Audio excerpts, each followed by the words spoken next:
We'll call this meeting to order. I'd ask our superintendent to lead us in our invocation and pledge. You'll stand with me, please. Heavenly Father, we come to you, and we come to you so thankful to live in Levy County. We're so thankful for the blessings that you bestow upon us each and every night. We're thankful for the love that our teachers and our staffs give our students. We're thankful that we're here and we're gathering freely, Lord. But we also have a humbled heart where we're sorrowful as we lift up. We've lost one of our students, and I lift up the Keller family. We lift up little Anna, and I pray that you'll just surround their family and give them comfort and peace and strength as they deal with the grief associated with this. Lord, I ask that you give us wisdom and guidance, and I ask that you'll protect us and keep us all safe. We ask all these things in your name we pray. Amen. You'll address the flag.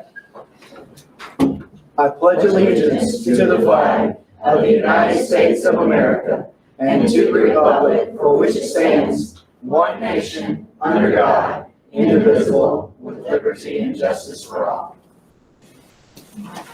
Thank you, Mr. Superintendent. If everyone's had a chance to read over it, there are no changes needed. I'll accept the motion to adopt the agenda. Make the motion to approve. Second. We have a motion and a second. Any discussion? Seeing none, all those in favor, please say aye. Aye. Any opposed?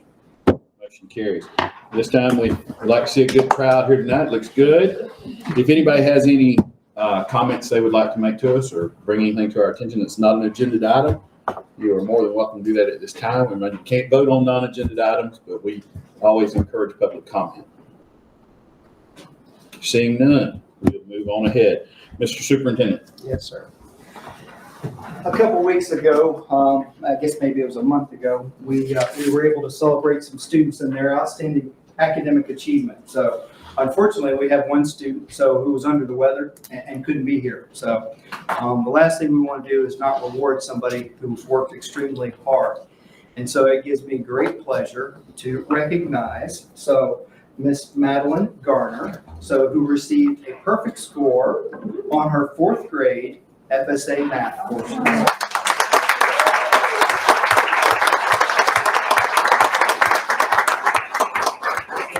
So we'll get Miss Cheryl up here, Mr. Asbell,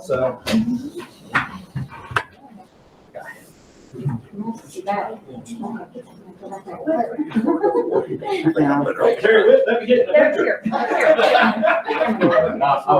hiding my fat behind Chris.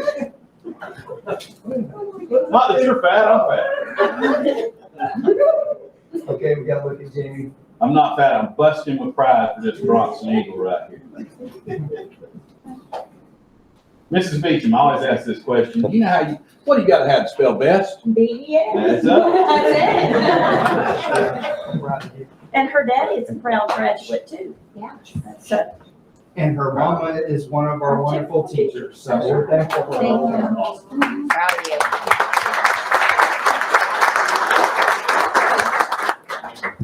All right, keeping it rolling. So, also last time when we were able to celebrate those, we had some young ladies who were instrumental in helping when we had a student that was in distress. So we had a student, as we told you, that had a seizure, and we had 3 young ladies that were engaged in some volleyball, that I understand. So they couldn't come that night, but we want to make sure and thank them and recognize them for helping a classmate in need. So with that, the first one is Allison Albert.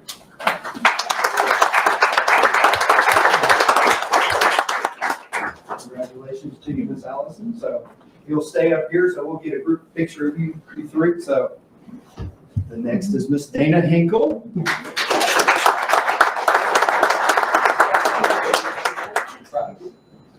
And the last is Miss Layla Bowie.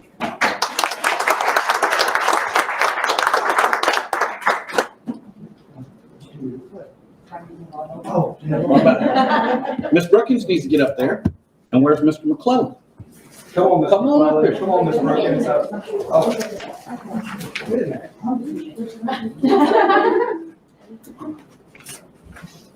You and Miss Brookins. oh no.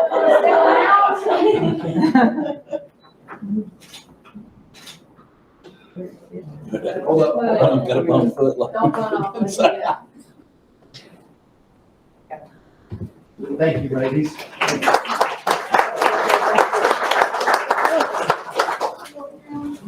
All right. Continuing on, so with some life-saving, I think it's really amazing. So in the last month, we've had some students and some staff that have really cared about people and gone above and beyond.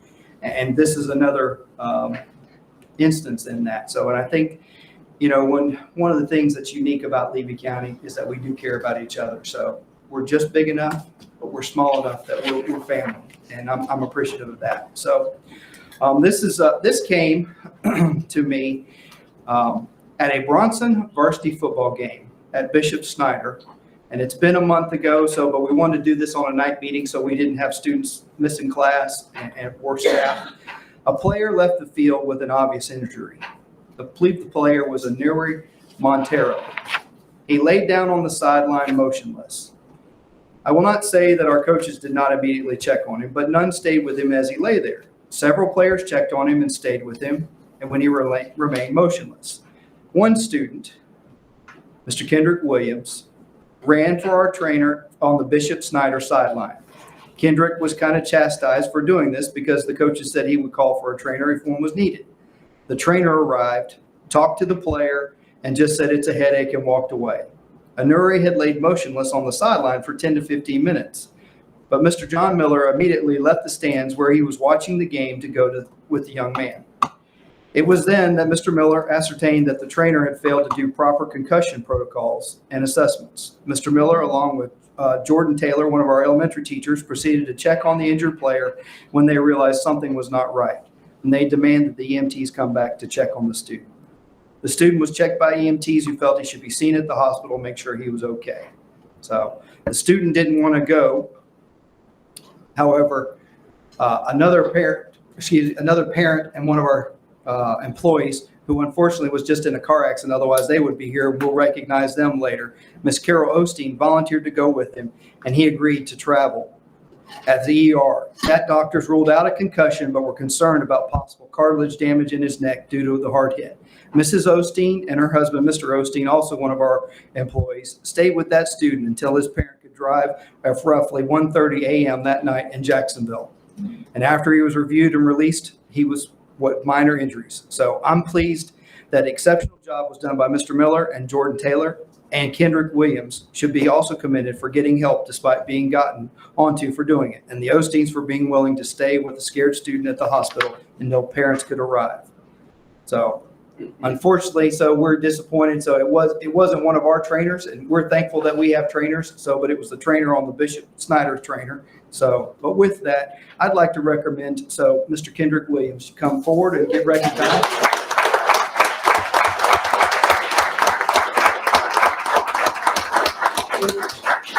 We appreciate you. So appreciate you going out of the way for one of your fellow teammates and checking on them.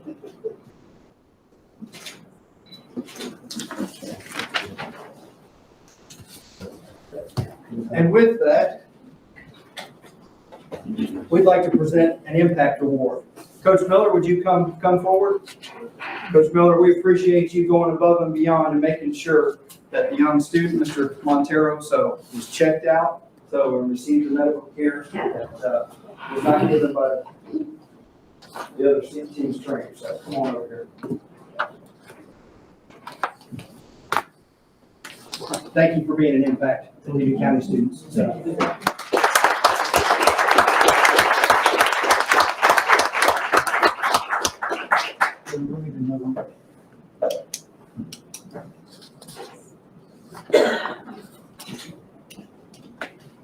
We'll make sure that the Osteens are recognized, so also, and have them. But I'd also be remiss that this was all, so they were nominated by Mr. Asbell, so who happened to be at the game. So appreciate him recognizing our people going above and beyond. Thank you, Mr. Superintendent. Now, before we get into Ms. Wade's presentation, if anyone would like to take this opportunity to drift out while she sets up, Nice. Perfect. I'll see y'all later. It's like Moses parting the Red Sea right here, so. Good job. I won't take it personally. Thank you. Just no snoring, okay?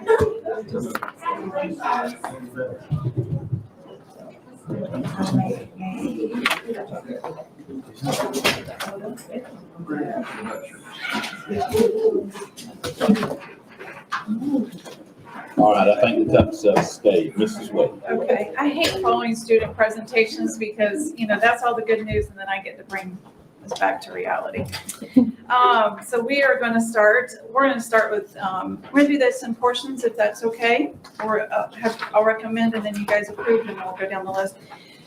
We are starting life insurance with Sun Life with no increase, which is absolutely fabulous. We signed an agreement last time with them through December 31st, 2022, which was a good thing because they paid out over $150,000 in life insurance claims for this year alone. So I was greatly relieved when I heard that we had done that. Aflac cancer and accident plans, no increase. Hospital indemnity, no increase. Long-term disability with One America, no increase. Humana Vision, no increase. The dental HMO plan, no increase. They are giving us a 7% increase on the PPO plan that is based totally on claims. That is really where most of our employees, the plan that they choose. The difference between the two plans, the HMO has a very small network. Fewer and fewer dentists are staying with that network because they don't pay the dentist as much.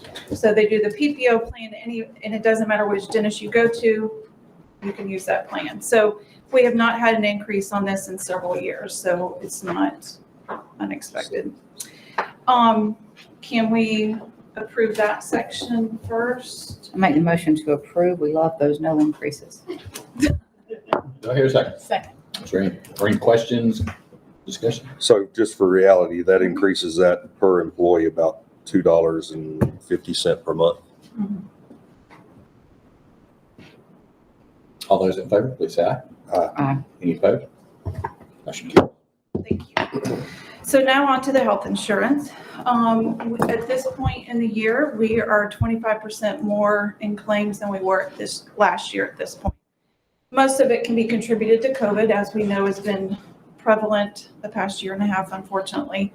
We get a report from Florida Blue on a quarterly basis. I'm waiting on the one for the end of September, but from this point forward, we've paid over $1 million in claims related to COVID. So that would be doctor visits, shots, testing, hospital stays, anything like that, just related to COVID.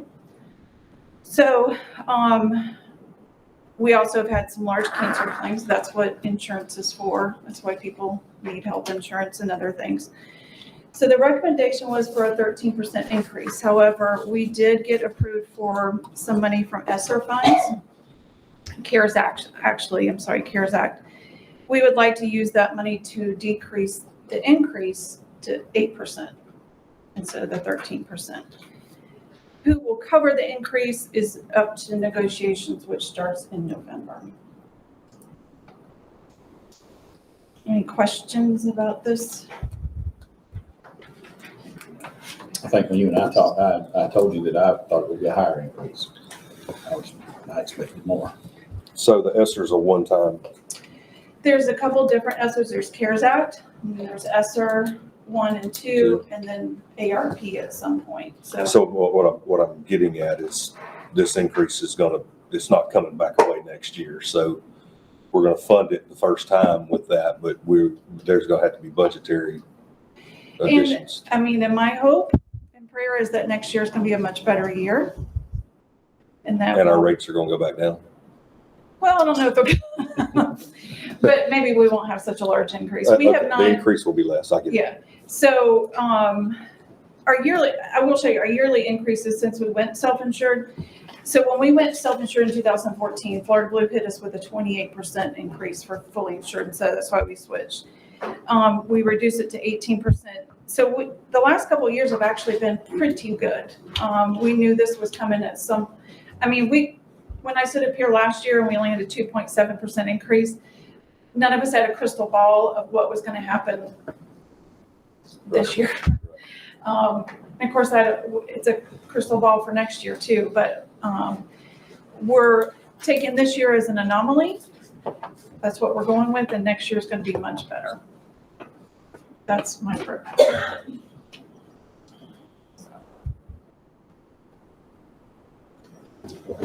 So, Ms. Kaylee, Mhm. with the negotiations happening in November, whatever we're looking at tonight, will that change in the future based on the negotiations? It will. Or could it become lower? It could, and when I go out for insurance renewal, we hardly ever have negotiations finalized at that point. So this doesn't roll out till January 1, so we have plenty of time to figure out things. And then we'll just inform the employees, this has changed, the board's picking up this, or the employees that'll all be communicated to the employees. Can I ask one more? And Sure. This is probably a Kim question, but just for my own knowledge, what does a 13% increase total dollar value? I think it was like, if I calculate, it was like right around 700,000. Thank you. Mm-hmm. You need a vote from us. I'll entertain a motion. Make the motion to approve. We have a motion and a second to approve the increase at 8%. Any further questions? Is it 8 or 13? 8. Well, it's 13. It's 13, but we're using We're using the other ESSER funds. funds to cover that 5. So 8% plus. Okay. All right. No more questions. All right, thanks, sir. All those in favor, please say aye. Aye. Any opposed? Motion carried. All right, thank you. One last thing. I wanted to present a voluntary permanent life insurance proposal. The life insurance that we have on our benefit plan is it's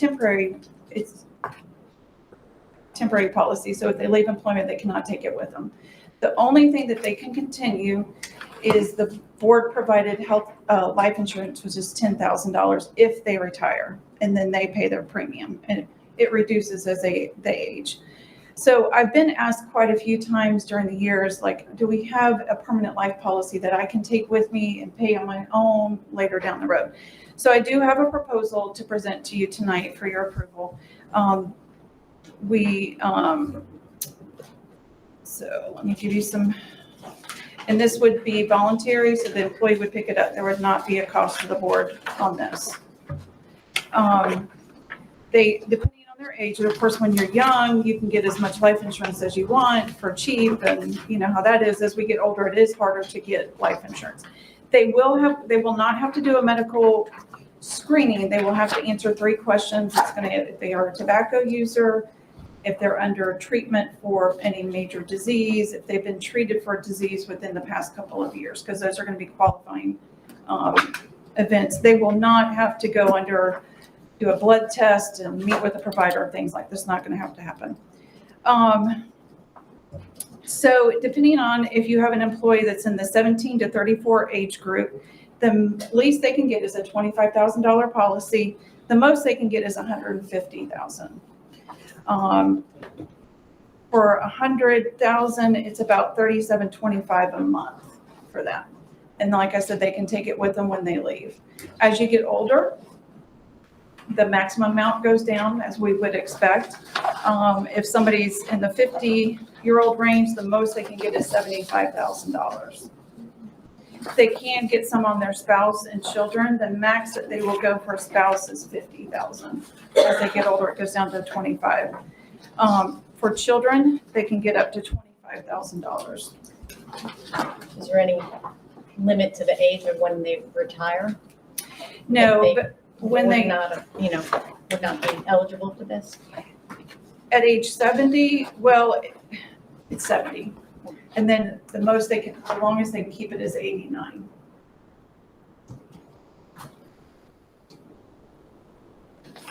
Is this a whole life policy? Yes. Okay.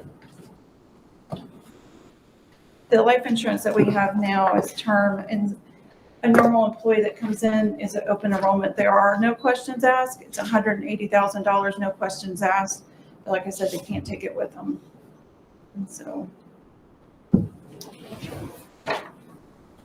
But this is fully optional. They choose, yeah, they pay, and it's towable. If they leave it, so they can take it with them. that's correct. No cost to the board. We're just facilitating. Right. We're not gonna charge any administrative fee. Just asking, No, just asking. no, that's I did all. 2 any years of from that- now, we come back and say we're skimming 3% and somebody get upset, so I just wanted to make sure. Yeah, no. Good question, though. Do I hear a motion? I move I'll Ms. second. Wade's recommendation. Thank you. Did I hear a second? Second, yes. Any more questions, concerns? All right, all those in favor, please say aye. Aye. Any opposed? Motion carries. Thank you. Thank you. Appreciate y'all. Thank you. Yes, ma'am. Thank you. Ms. Hanlon, are you ready?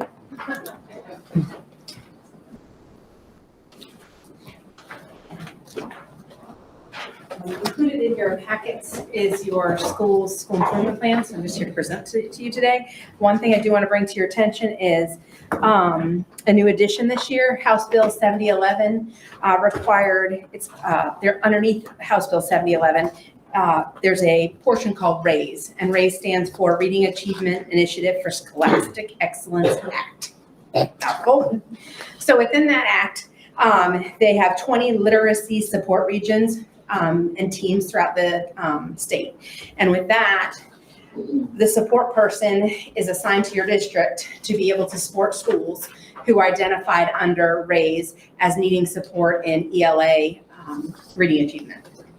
So the state released the list of schools who would be focused under that, that support. And the qualifications for that were any grades 3, 4, and 5 ELA proficiency was below 50%, then they were on the list. Another portion of that under RAISE was that any of those schools that were identified, aside from getting the state support from the literacy, our literacy contact, who is housed in NEFAC, and her name is Lindsay Harrison. On top of that, they were required to have a school improvement plan. So the school improvement plan also had to have a reading goal attached to it. So if any schools prior to working on their school improvement plan, we're only going to focus on math. That's one goal because that was the lowest performance. RAISE took that, RAISE required them to add a reading goal. So just to let you know who those required schools were Bronson Elementary, Chiefland Elementary, Levy Virtual, Whispering Winds Charter, Williston Elementary, and Yankeetown School. So just to let you know about that. I don't know if you have any questions for me. There are some additions to the school improvement plans that we added. The schools worked on their school improvement plans with their school improvement teams. The plans were submitted to the district. We got together as a district team to review all the school improvement plans, gave the schools feedback where they revised, and then submitted their plans to us for final review to present to the board for approval. So if the board approves the school improvement plans as presented, then they will be posted to the school improvement board improvement plan website for the state, and they'll be locked come October 15th. So if you approve them tonight, I'll be locking them so that we can have board approval for tonight and submitting them to the state. I make the motion to approve. Second, Motion and second. Any discussion? as I studied it, it's intriguing to, I need a dictionary for the understanding of the mathematics of how the percentages are done to be able to even understand it. And some of that data in there is generated from the state. There's a lot of gaps. So they did not have our current FSA data in there. So that's why there was a new portion where we used our data from last year from our progress monitoring that was going to go in there for us to help make decisions about what goals we were going to put in place, what professional development we would add, and so on and so forth. So it took a little bit of a different look this year because we haven't had the FSA data from the previous, we have this year's, but not the previous year before that. Usually they put the trending data in so that you can analyze that. So we've had to be a little creative this year and fill some holes on what we thought that our students needed and where they were strong, where they were weak.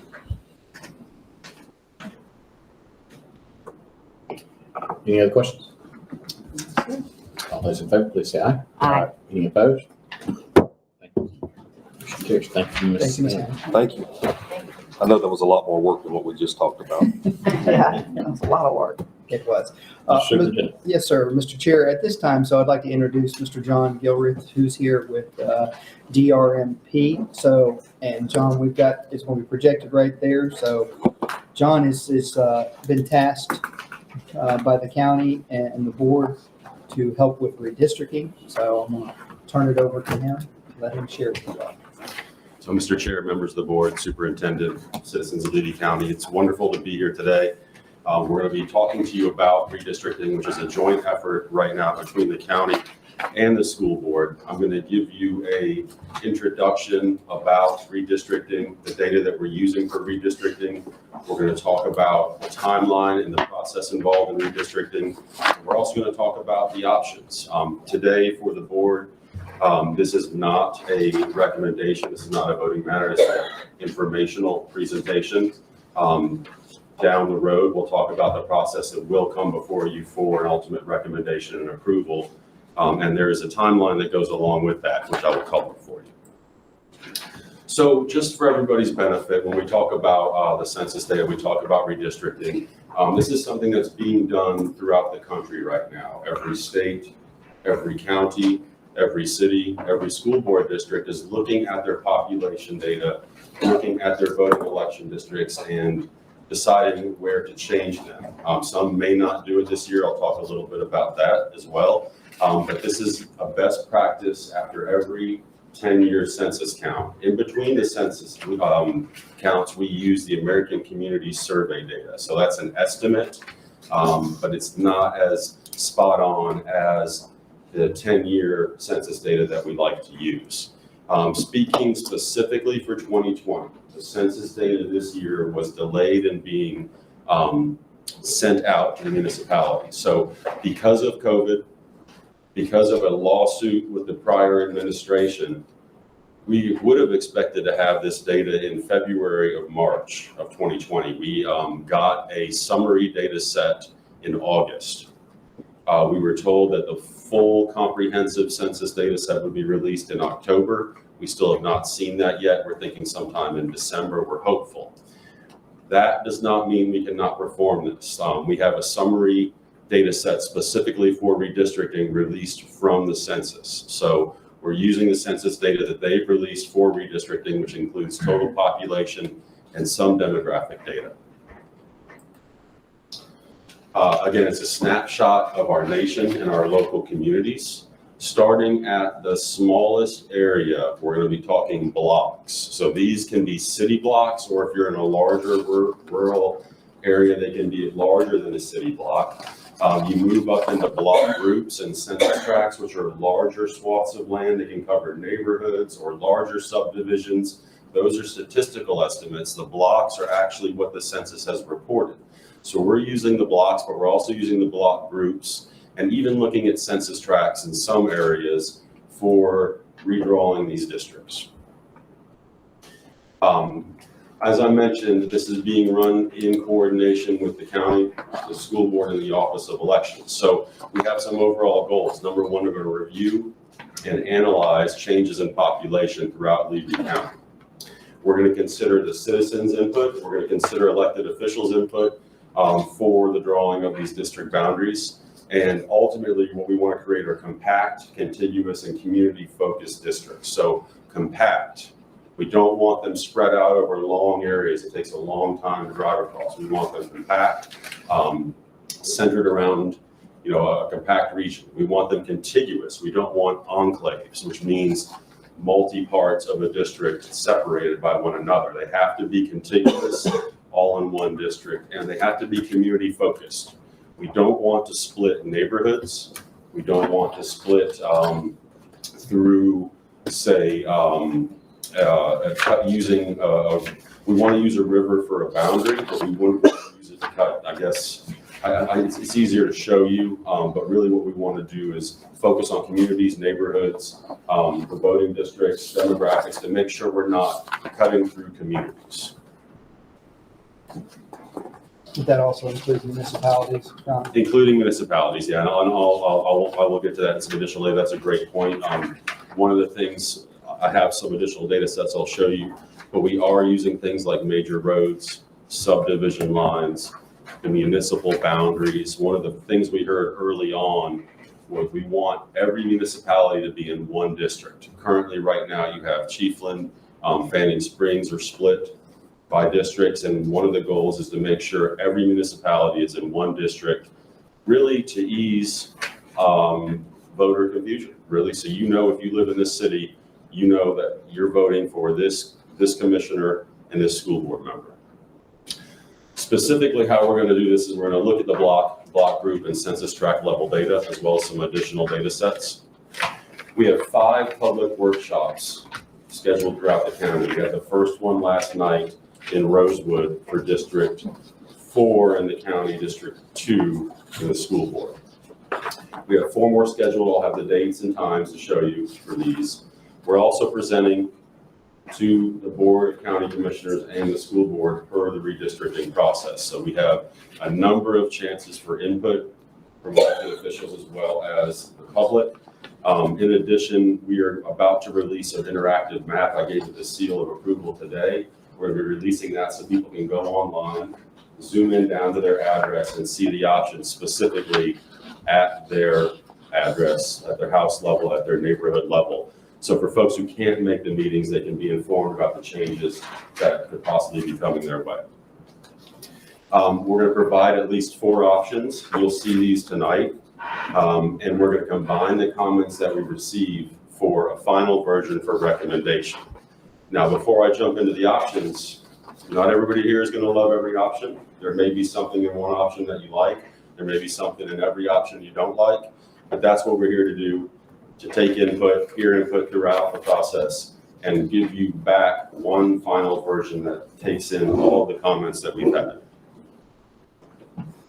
So jumping in specifically for 2020, when we're looking at the county as a whole, you can see these darker red and pink areas where you have higher concentrations of population. So overall, you have about 2,000 additional people who have moved to Levy County in the last 10 years. Predominantly, that growth has taken place around your municipalities. You can see the municipal boundaries in a hollow, darker black outline with the populations in yellow, orange, pink, and darker red, indicating larger swaths of populations around the municipalities. Looking down actually at the levels, and now I have the county commission labels up here. So just know that when we talk about, this is the same presentation that I gave to the county. So this is the county board member districts labeled here, not the school board. But the boundaries are the same, okay? And so as we go through and look at where the population increases have occurred, namely around Bronson in District 1, south of Williston in District 3 and 5, and then you see some population growth south of Chiefland. Cedar Key, you can see sticking out like a sore thumb with a dark red. That's really because they combined 3 blocks from 2010 into 2020. So if you look at 2010, you see 3 blocks there of around 70 to 80 people. Now that's been combined into 1 block in 2020 with around, I think there's 400 something people in that block. So it's not always apples to apples when we're looking between 2010 and 2020, but we can get an idea where we've seen those population shifts. It's not up to us when the census draws those boundaries. This is a jumpy mouse, so let me know if I miss anything. Talking about some of the additional data, we're using the current districts, right? We need to see what the population increases have been in the current districts. We're looking at road center lines for using those for boundaries to draw between districts, specifically some of your major larger roads. We're using the parcel boundaries for subdivisions, looking at land use. We're using your commissioner and board member addresses. One of the criteria that we have to follow is we cannot draw a sitting board member out of their district. Okay, so we know their addresses and we're using that to help refine these districts and to make sure we're keeping criteria to keeping sitting board members in their district. We're also looking at parcel data, things like land use, if it's vacant or not. What we don't want to do is have an overload in one district where we know development may be coming and it throws things out of whack. For example, we're also doing Alachua County right now. Alachua County has not performed redistricting in 20 years. They have a 20,000 person discrepancy between some of their districts. So that's not something that you want to see. You want to get that back equal. We're using the current districts. We're using land use data to see where development's coming. We can actually see between 2010 and 2020 where neighborhoods have come online in the last 10 years. You can see where that growth has occurred. Finally, we're using municipal boundaries as an ultimate decider with where we want to draw these to make sure we're keeping the cities in one voting district. So jumping into it, option A, these will be online. There are a number of ways that these could be drawn. So before I jump into this, I just want you to know and be very clear with everybody in the room, these are drafts. They can be changed. I'm hoping we have lots of comments and suggestions. Not everything is going to be perfect for everybody, but these are options, these are drafts, and now is the time to really start talking about where we want to see these changes. So option A is probably the most similar to your current districts. The largest change I would say is that along US 19, you're seeing a split between the county commissions 4 and 3. So Inglis, Yankeetown stay in the district that they're in now, but portions south of the current district 4 for the county, west of 19, move into that district. Most notably, Fanning Springs and Chiefland are now in their own districts. That would be District 2 in the county, District 4 for Fanning Springs. Just Chiefland is in District 2. You have some play back and forth between the Districts 1 and 5, which represent the Archer and, Bronson and Williston. And we're trying to account for the growth that we're seeing coming in from Citrus County in the southeast, coming in from Marion County. We're seeing growth in that southeastern portion.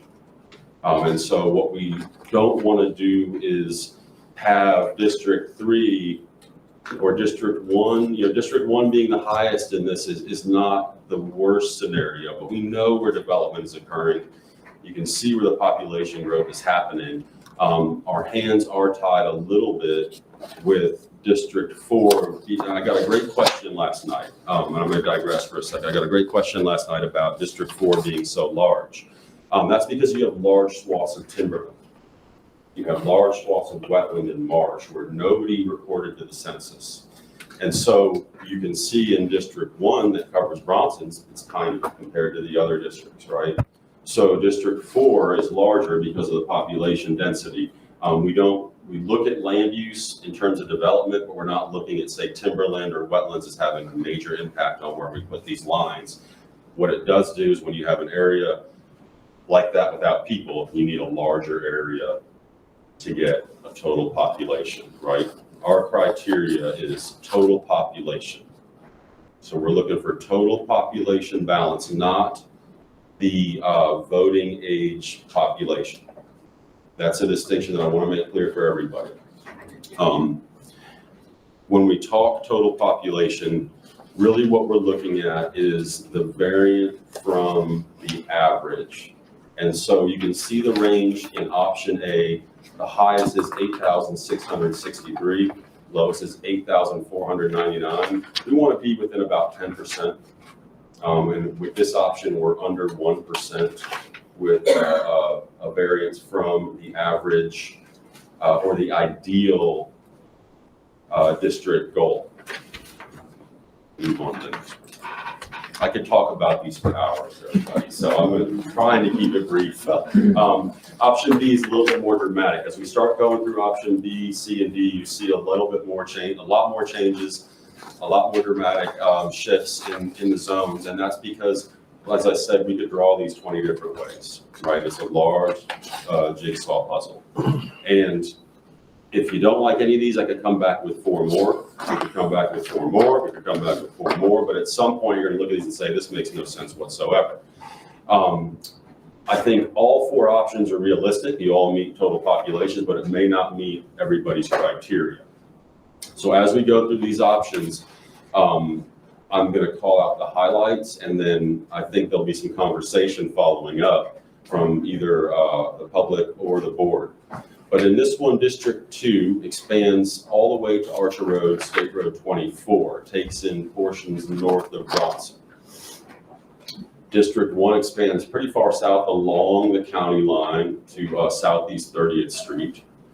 And you can see that District 4 expands all the way across US 19 up to the Bronson County line. Now, the biggest highlight again, Chiefland is in District 2 still, Fanning Springs is still in District 4. When you look down, that split along US 19 doesn't happen in this version. That area in the southeastern portion of the county pretty much stays the same because of the population growth. In that area, there isn't a lot of need to go and expand and take more in this option. Option C, you can see District 2 again on the northern part of the county now, comes down south, expands over to portions to Archer Road, but not all of it north of Bronson. District 4 now crosses east all the way to the Bronson line. Chiefland is in District 4 in option C. A little bit different. You're District 2. Fanning Springs flips and is in District 2 now. And option B, this is probably the most dramatic with 3 expanding up to Bronson, 2 expanding to meet at SR 24. Both Chiefland and Fanning Springs are in District 2 in this option. This is also the largest range of population, but we're still within about 2% of varying. You know, the criteria for the state's 10%, so we're doing pretty well. We have some room to move these around based on comments. You know, anything I feel comfortable up to about 4%. So some of these can be moved around. We are shooting for everything to be equal across the districts for total population, but there is some wiggle room there in terms of what we're allowed to do with the state with a 10% average variance. So our next steps, right? I don't have the exact dates on here because we have a lot of dates to consider. And number one, we're gathering input from you, the public, you all, the elected officials. We've had our first reading now with the county. This is actually the first reading for you all.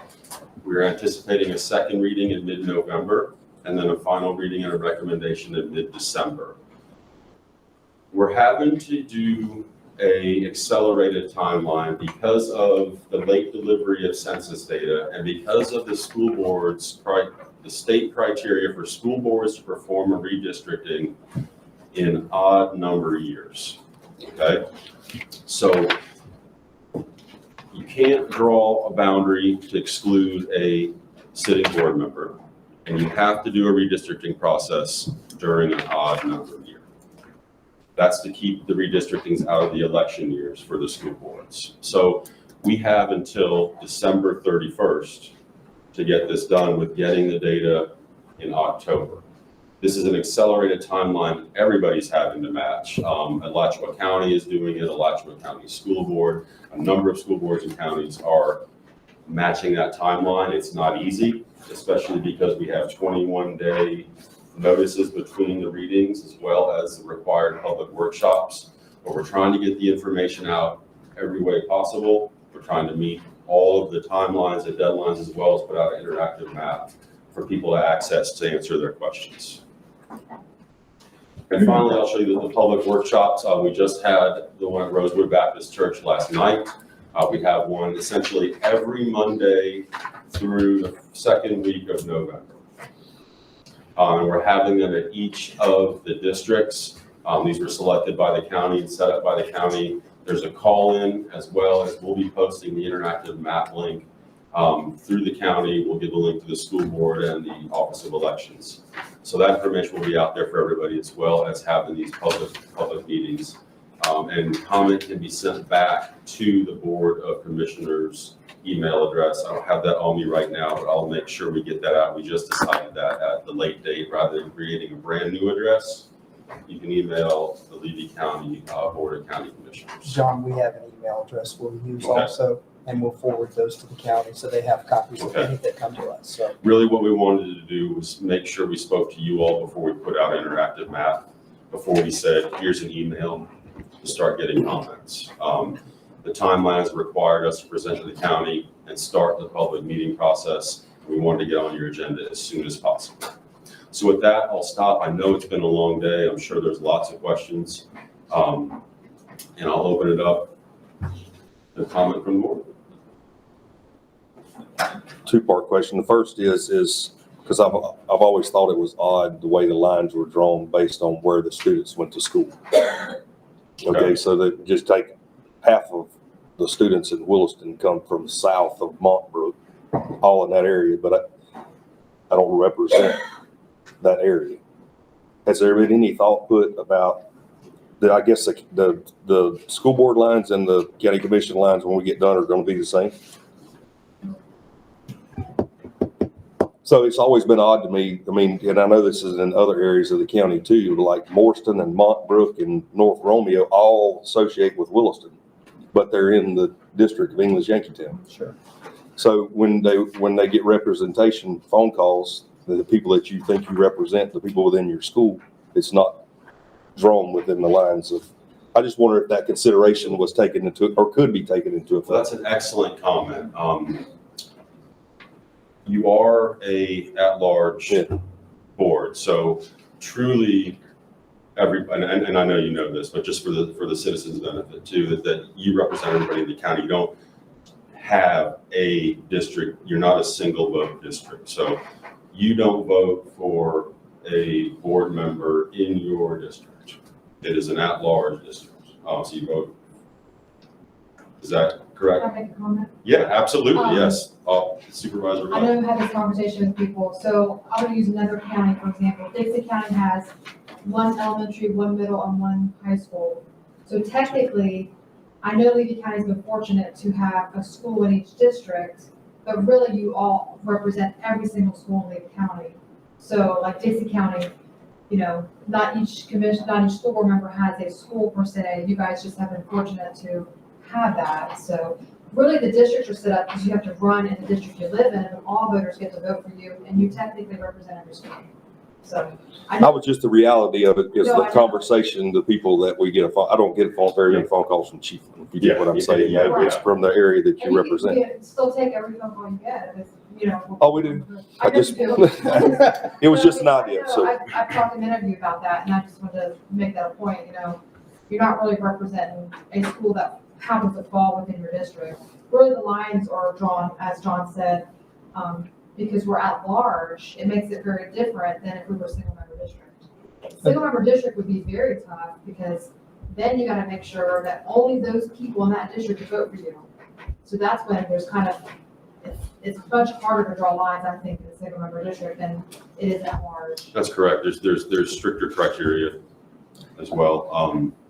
And just to follow up on that comment too, we did look at where students live. We mapped that out.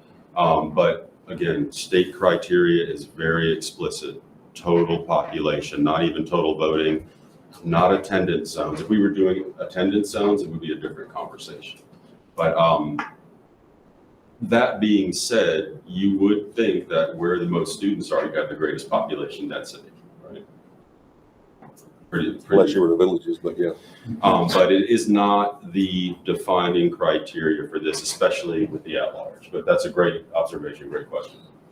Is there another one? Is that just? I think that answered. Okay. I have a question. It has been discussed with Tammy, and we've talked about this, that we want to get in sync with our county commissioners, which would affect Tammy and I. And how is with that and the redrawing, and how will that affect it, with the District 2 and District 4? That the school board is different numbers, different district Different numbers yes. than our county commission. That is a goal, so that we're all the same. It would just affect us changing numbers, basically. But how, in the options, how does that affect us, and how would that happen? The number one thing is that we don't want to change in the election, so we keep it as an even number, right? 2 and 4, correct? Mm-hmm. Right. Okay.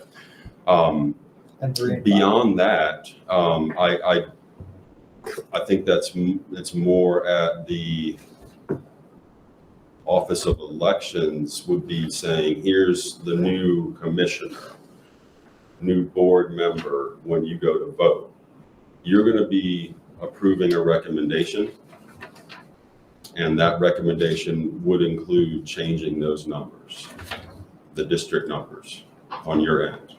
So the plan is on the next agenda that item would be an actionable item for you all to take up. If you so decide to switch from 2, so Tammy being District 2 and you District 4 flip-flopping, and Brad and Ashley's flip-flopping district numbers. So that will come to you as an actionable item at the next board meeting, so at the end of this month. And I would just say, Mr. Delaney, do you see any, I don't want to give legal advice. Mhm. Do you see anything that would be harmful to them switching those numbers as long as they keep even with even and odd with odd? Do you see anything? No, I don't think there's an issue. I think it reduces the possibility of voter confusion or candidate confusion. It's aligned with the county. I think The there's a problem really would be big. if you switch 2 with 5, Yes. because then you're switching an odd with it, but if you Right. match the county commission, it's gonna be perfect. And then the lines have been drawn so that we live in our district, even if we switch. Correct. Yes. Your number's just gonna. Yes, ma'am. If you look at the options that were presented to you, yes, ma'am. So, would you go back to like option A? So start there. So if you see there, option A, the red portion would be your district that you live in right now. Right. And would continue. So what you're looking at, it shows District 2, those are the county commission numbers, but would be what the number that you would be. The green would be Mrs. Boyle's number right there.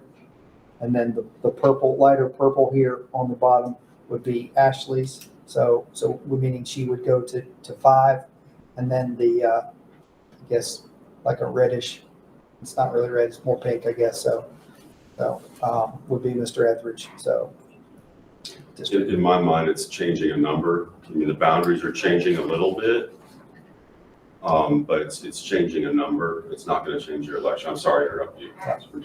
And that item that I'm going to bring to you is taking place when these are adopted. So it's not immediate. So I also want that to be understood too. So. There is a bit of a dance there with Right. what you're doing. Right. on your I end, understand. I working just with want to the be clear. Office of Election. Right. Thank you. I remember my other question now. What's the process for adoption? Who adopts? Do the voters of this county vote on this? Does the county commission vote on? Do we vote on? Mr. Delaney, We would vote to adopt our boundaries, but we would be aligning them with the county commissions. Would they vote on either option as well separately? Yes, they're gonna work on their own schedule. And then, I'm gonna try to be at both meetings to maybe hope that each board votes on the same map. Because what happened back in 2010, I think Ms. Page was there and, Cameron, I think you were there. Fresh. What happened was, there was a slight little change up in the Fannin Springs area, and the county commission changed that little change, but make sure Fannin was all in the municipality. And the school board wasn't aware that the county commission at that morning meeting made that slight change, and y'all were meeting at the same time. So that's why, I don't know if you're aware of this, but the maps are slightly different up in the Fannin Springs area. So I'm gonna try to communicate with Chris or somebody. If y'all are voting on the maps at the same time at that December meeting, I'll try to communicate saying, well, they adopted A. Does it mean you have to adopt option A or whatever option? But I don't know how it works with the community meetings. I mean, the board members don't have to attend. It's more of a just, It's for the You're public to all- come and give It is. comment, and we're taking that comment in. so I think by then you'll have a clear understanding what maps maybe everyone agrees with.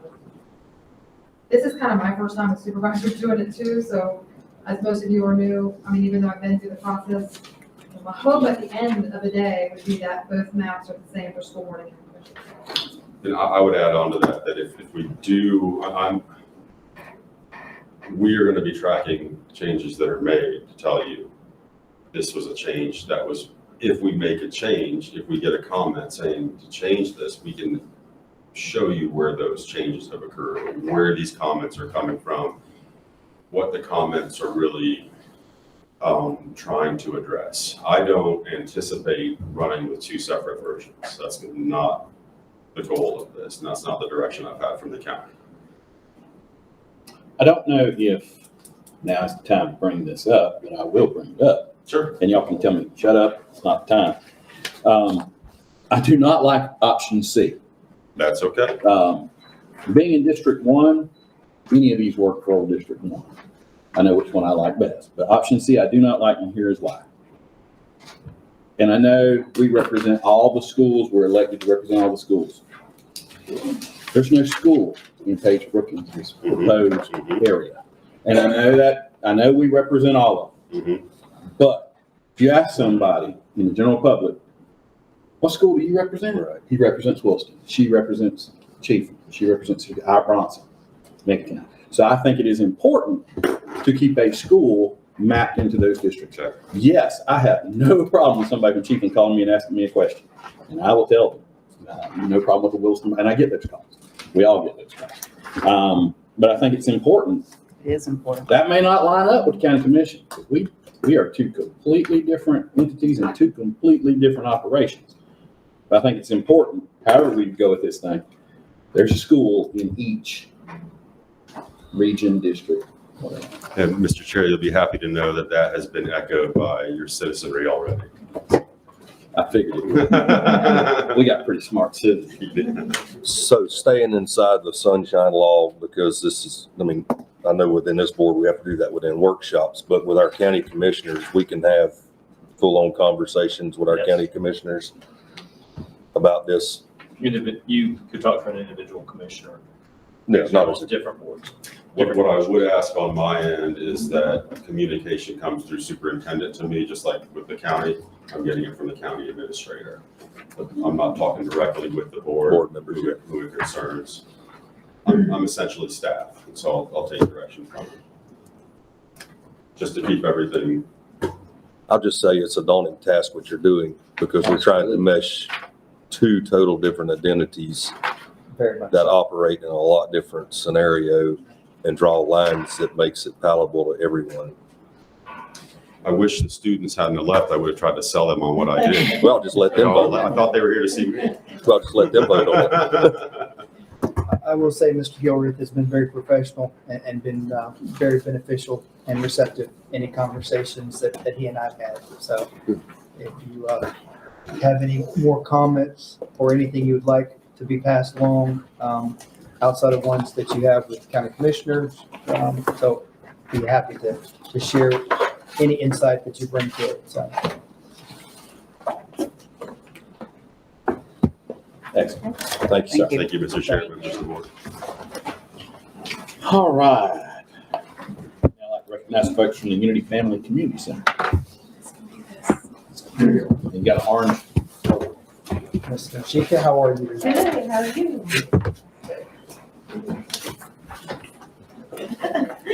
So hi everyone, I'm Ms. Nashika with Unity Family Community Center. I'm here tonight with our Executive Director, Ms. Joyce Wilson. And this is the facilitator, one of our facilitators, Mr. Corey Edwards. And we're simply here because they changed some bills, some Senate bills this year. And so we have to get approval for our curriculum through our school board.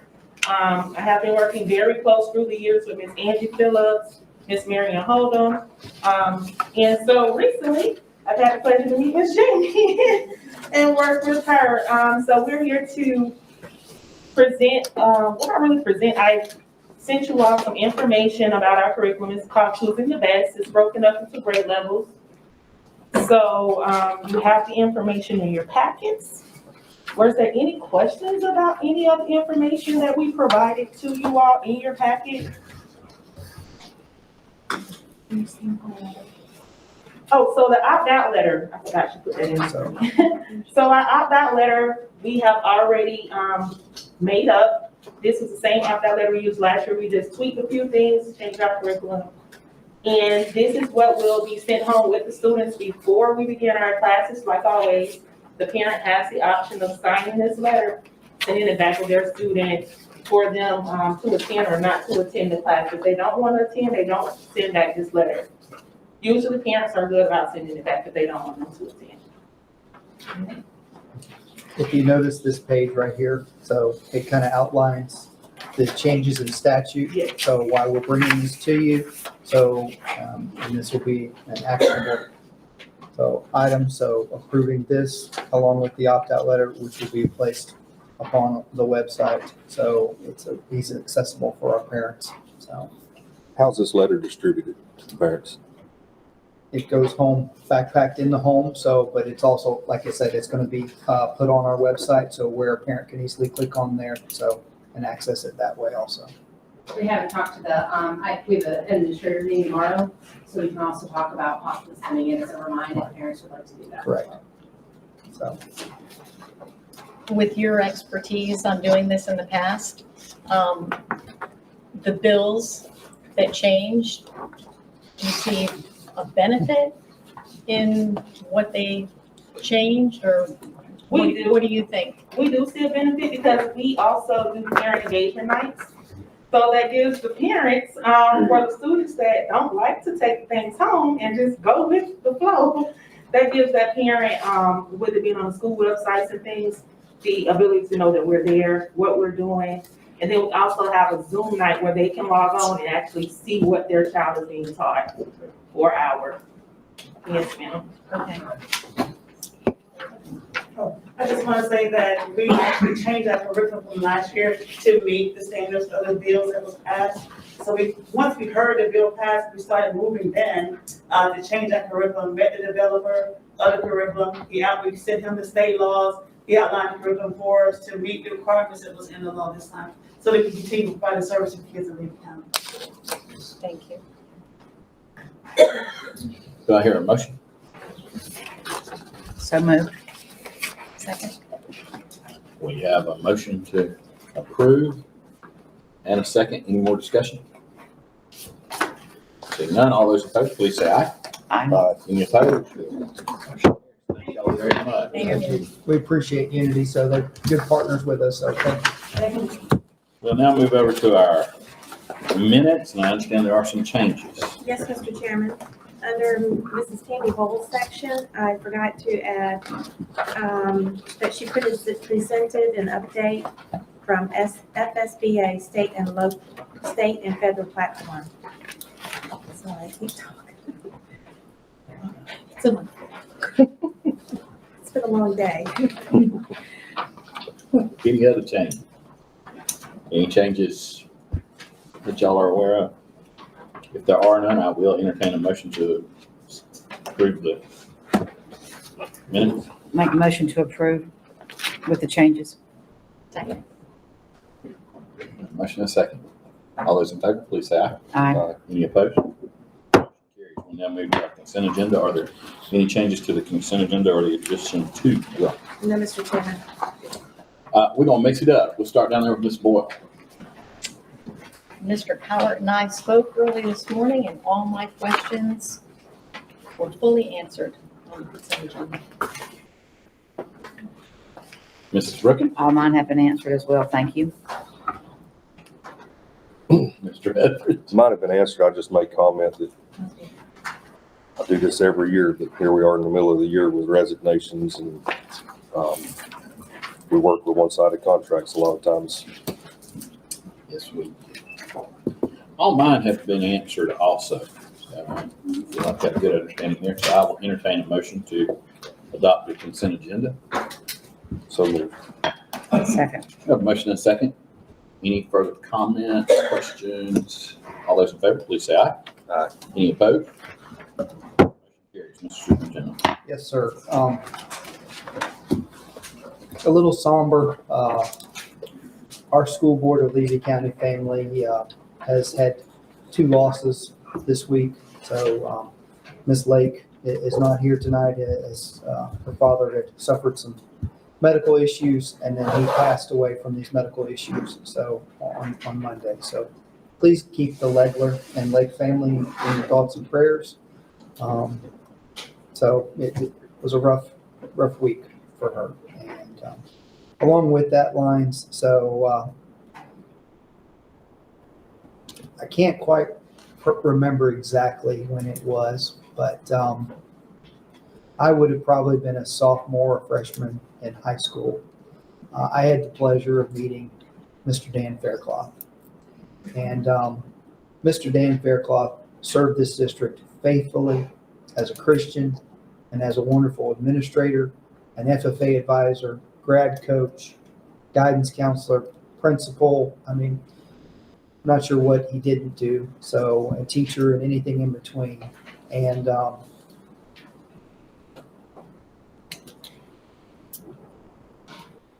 he was a gentle, kind soul and loved our kids. And please keep the Faircloth family. So they'll lay him to rest on Friday. So his services will be Friday afternoon at Chiefland First Baptist. So that's the somber. And then also, as they say, it comes in threes. So we lost a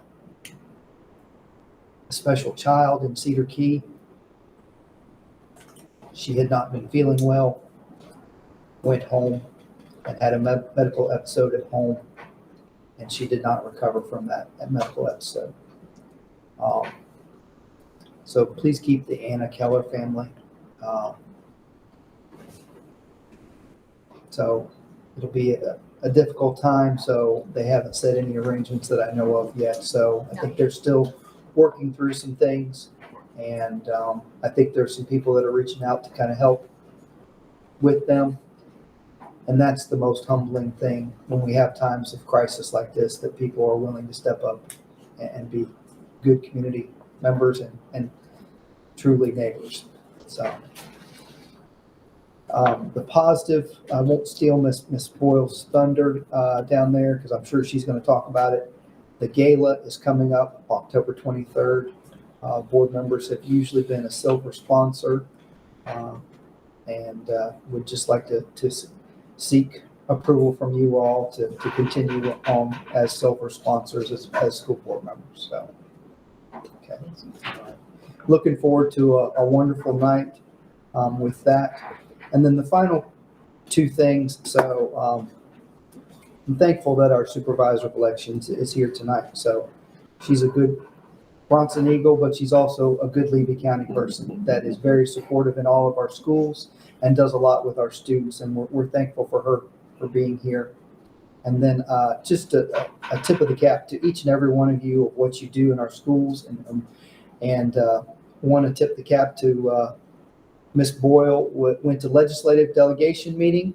So she has taken her new role as the advocacy person for liaison for this board. And she was there right beside, and she did an excellent job with Representative Harding and Senator Bradley when we presented to them last Tuesday, and it was well received. We've got some issues that we're working on, and so I just appreciate her being there and appreciate all she's doing in gaining knowledge through FSBA and through other board members. So just appreciate that. Thank you, Mr. Howell. Thank you, Mr. Superintendent. I'd also like to say, Ms. Boyle, you're doing a heck of a lot better job in that last district too. Amen. Amen. Let's just don't even talk about that guy. I don't know what happened to him, but Lord help the people he's with now. Amen. Amen. Ms. Boyle, do you have any comments? Big shoes to fill. Size 8.5. As long as you don't grow a beard, we're okay.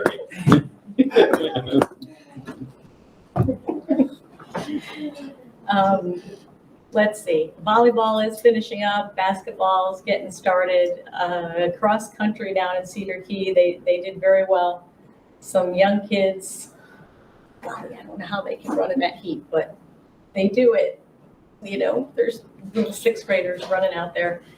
And the big thing that's happening this weekend, come on down, it's the Seafood Festival.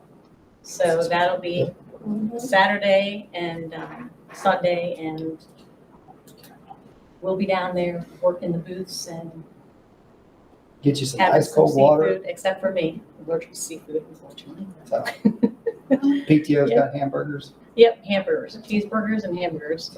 So we'll do that, but Safety Patrol's doing water. for sure, and it'll definitely be a good time, something I think the whole community down there needs, and definitely echo Mr. Howard's keeping the Keller family in your prayers. Anna was a sweet, sweet soul. Really, really sweet. And I've been in touch with her sister, and she's getting through it, but she needs some prayers. So, and that's it. Thank you, ma'am. Mrs. Rick. I am truly sorry for the Fairclough family. Mr. Fairclough was my FFA teacher all the way through school, and really thought a lot of him and Chris, worked with her at Chieftain Elementary. So they're a very fine family. I also had the opportunity to visit with a cousin this past weekend from Jacksonville, and I wanted to ask Ms. Hires.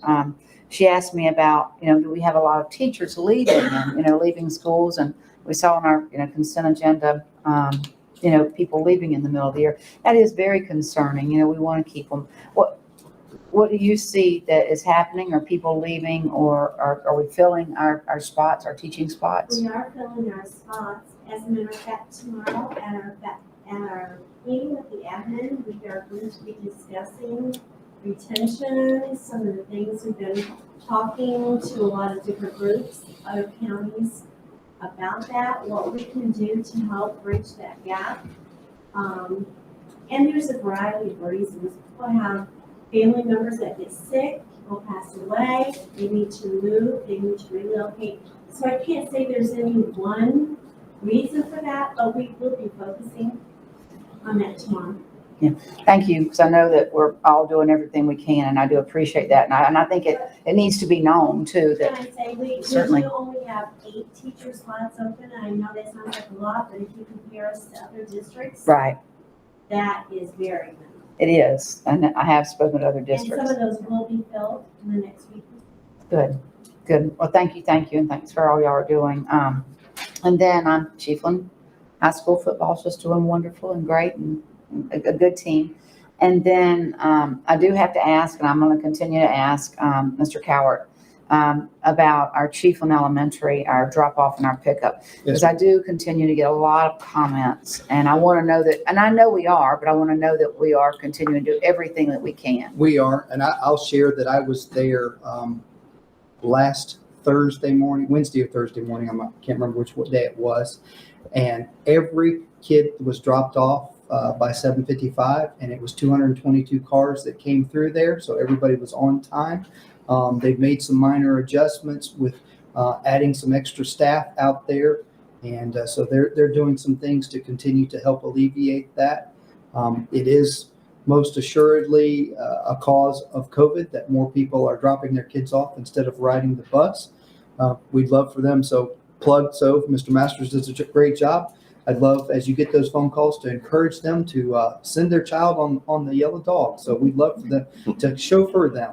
And because it's twofold, I will tell you that we never get enough funding for what we spend in transportation. But my fear is because of the numbers dropping, that those dollars are going to be even less because it's weighted by students that ride the transportation. So the more that we can encourage them to use that, that will help us because that goes a long way and make sure. So Mr. Masters has done a good job of getting us staffed.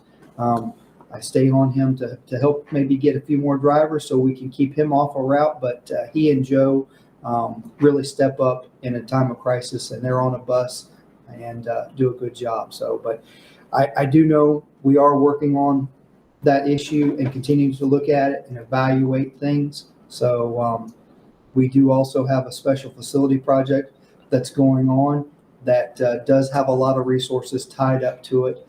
But we are awaiting some numbers from a construction company looking at some options on alleviating that problem more, and also working with the county and going to reach out to the city also to Great. see what help they can bring. That's wonderful. Thank you. And that special project is our great chief in high school. And I would share that the board did, the last board meeting 2 weeks ago, did adopt that 5-year work plan. So, and just to be on the record to make sure that everybody understands that because it's on the 5-year work plan doesn't mean that it takes 5 years to get done. Right. And if we could emphasize that, So, yes. yes, ma'am. So I think there's some people that think that 5-year work plan means that it's going to take us 5 years. And so, but we'll continue to work through that and educate everybody, to share with them that we're working on some solutions. So, Right. and I would share that I believe Miss Marla is going to a job fair at Valdosta State coming up soon. So that's another option that we're using to recruit some good teachers to replace those that we lose. So That's great. Thank you very much. Mr. Stratton? I don't think we do it very often, but after today's board meeting and thoughts, I appreciate what our school resource officers do. They kind of work behind the scenes a lot of times, but are called to the forefront, even sometimes at board meetings. I appreciate what you all do, and sometimes it takes days like today to realize what you all do, and it doesn't go unnoticed. My second, I'm going to end positively, but the second, as we talked about Tallahassee in our agenda that we carried, even more so in the recent with what we're doing with COVID, I think there's a major crisis with our mental health counseling within the state of Florida, maybe the country, and it's not going to be fixed overnight. It's going to require a lot of funding, and we got to get people educated in the field and through the system. But I think we got to start pushing legislatively hard when we start dealing with issues, the magnitude that we're dealing with in our county. And every meeting we have, this issue's coming up. The CAT team, I've probably heard that more in the past 2 months than I've ever heard it the whole time we're here. And we have students who need services that I'm afraid they're not getting. That's just my opinion, but I think it's not we go to Tallahassee, there needs to be conversation for our behalf that we're screaming for help. Yes, sir. We had a great peanut festival in Williston, huge turnout. I'm glad we can still carry on that tradition and heritage. We are the peanut capital, grow the finest peanuts in the world. And it's good to see a good community activity where people come together and enjoy a day with their little kids and grandkids and the pageants and all that good stuff. So that's it. Thank you, Mr. Chairman. Thank you. We just got through homecoming in Bronson, Florida. And, it was a great homecoming. What as eventful as some other homecoming? But it was great. Superintendent came along. He's a good eagle like me, wearing his orange and blue that night. Good tie. And had a good time, and I'm thrilled to death. And here's the thing. Here's the thing that always impresses me. You have homecoming, you come from a little school like Bronson, and I'm sure this happens at every school. But there's just something special about you'll run into somebody you haven't seen in 30 years that for some reason decided out of the blue they would come to homecoming.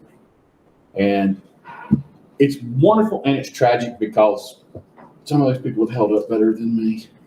And that's when it realizes, oh, wow, when did it go? But it's wonderful for our little towns to have these homecoming things. And the reason I bring that up is a year ago, we had homecoming.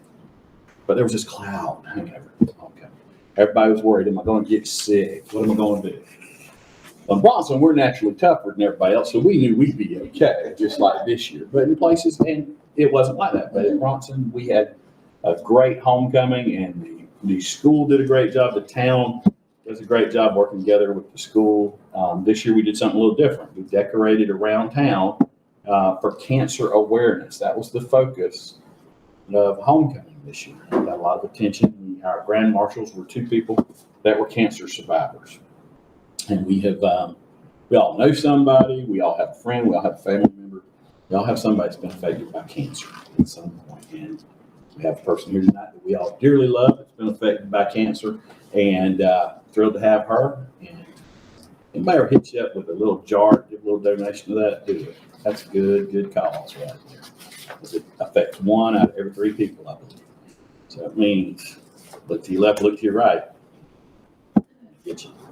Not wanting in on a bad note, but just want to say how proud I am for them to think a little bit outside the box and do that. And that was cool. I'm also glad to see Tammy Jones here. And Miss Jones, you stole my thunder. What you got there? Oh, Proudly Bronson. proudly Bronson. We're proud to have you. She's wearing red tonight. I know. What is that about? Makes her feel better. Very patriotic. She's patriotic. She's patriotic. She's patriotic. Thank y'all all very much for coming. Oh, Mr. Witt. Yes, sir. Just curious, when do they anticipate completing the construction project? So we're on phase 2 right now, so which will finish up towards the end of this school year, and then we'll raise some buildings, so which will then lead to phase 3, which is the gymnasium. So it'll be 18 months. So is about where we're at. So we've got a little less than 2 years left. So You'll build a new gym, that'll be the last thing. that's the last thing. Yes, sir. Is that being used now? Yes. Is it what? Yes, it's used. Gymnasium, is it still used? Oh, yes, yes, sir. We had senior night for volleyball there last Tuesday night. So right. Miss Perkins and I were there, so sweating to the oldies. So as they were playing music and spiking, so That new one's gonna have air conditioning. So when will we build a new gym, next year? yes, sir. That'll be constructed next school year. Yes, sir. Yes, sir. Sweat together. And if there's nothing else, meeting is adjourned.